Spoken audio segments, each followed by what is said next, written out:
Morning to you, Tracy.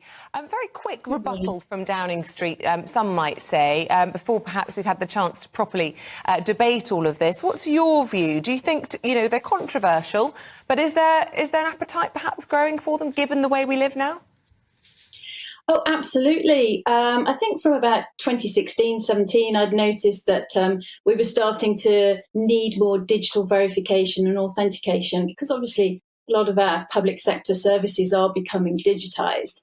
But it's not so much a digital identity card that's being proposed. It's a set of what they call verifiable credentials, which might sit in a digital wallet. So in a sense, we're echoing what we do in the physical world, but with a digital version. I think that's quite an important point to make, really. It's not a card.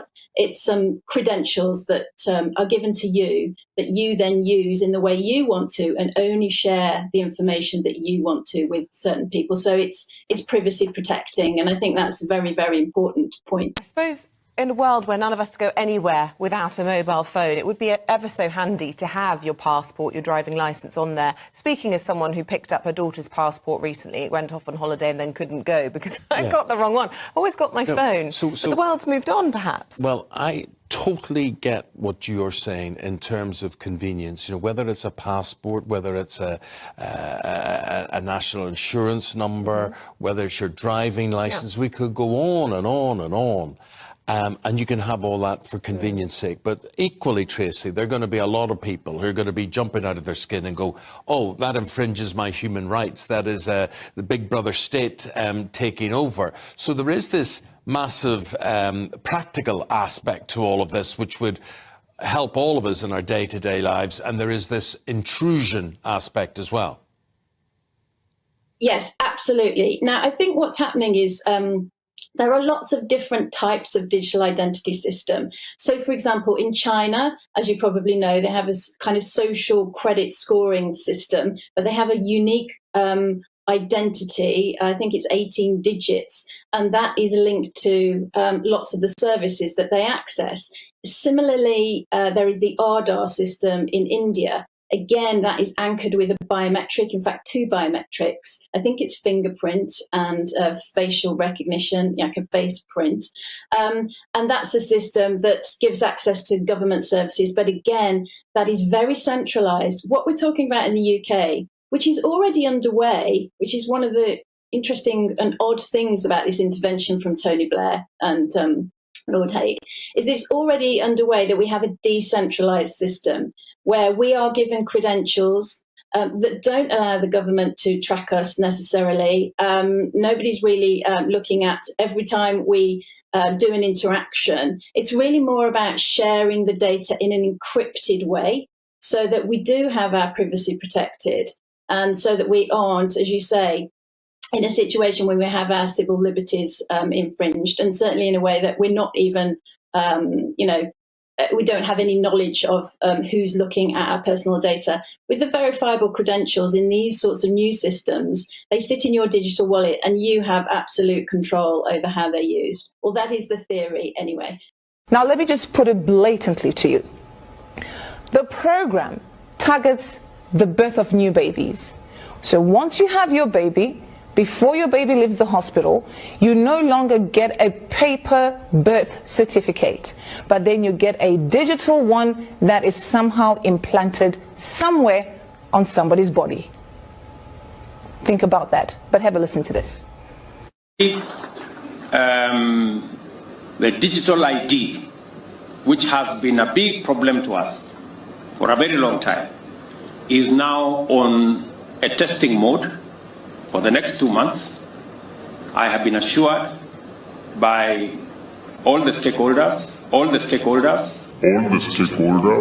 led by the ministries concerned, that by December, we will be able to launch digital ID, where every Kenyan don't have to carry any paper, plastic or otherwise, as an ID, that they should be able to be identified digitally using their iris. We're taking things that are, genetically modified organisms, and we're injecting them in little kids' arms. We just shoot them right into the vein. Kenya Kenya is in serious trouble. Now, for you to accept this, that means you're going to be completely surveilled and controlled. Think about it. So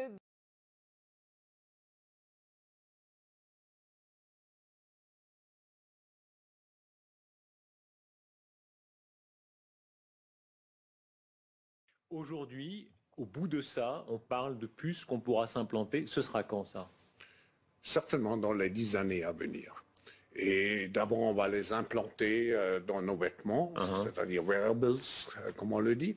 Et après, on pourrait s'imaginer qu'on les implante dans nos cerveaux ou dans nos topos. Et à la fin, peut-être il y a une communication directe entre notre cerveau et le monde digital. Ce que nous voyons, c'est une sorte de fusion du monde physique, digital et biologique. No, I think maybe in a couple of decades, when people look back, the thing they will remember from the COVID crisis is this is the moment when everything went digital.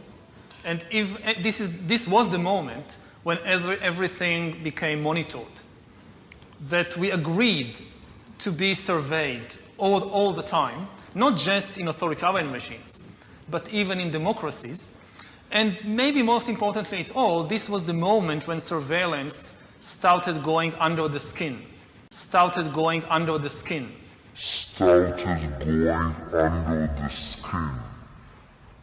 Because really we haven't seen anything yet. I think that the big process that's happening right now in the world is hacking human beings, the ability to hack humans. When I make a phone call, if I don't have an earpiece, I have to take this flat piece of material and put it against my curved head and hold my arm up in an awkward position. And sooner or later, this light phone gets heavier and heavier.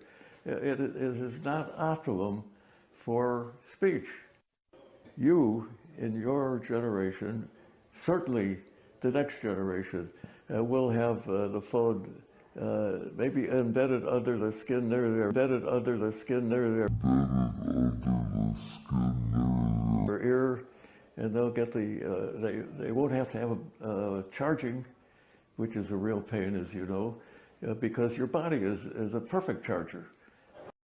How have the central bankers, this is my last slide because my 12 minutes are just up, have reacted to the truth coming out? They admit that they've been telling porkies, and now they propose to increase their power. So central bankers belatedly admit, oh, now that you've mentioned it, yes, banks create the money supply. So let's abolish that now. And also, by the way, let's abolish cash.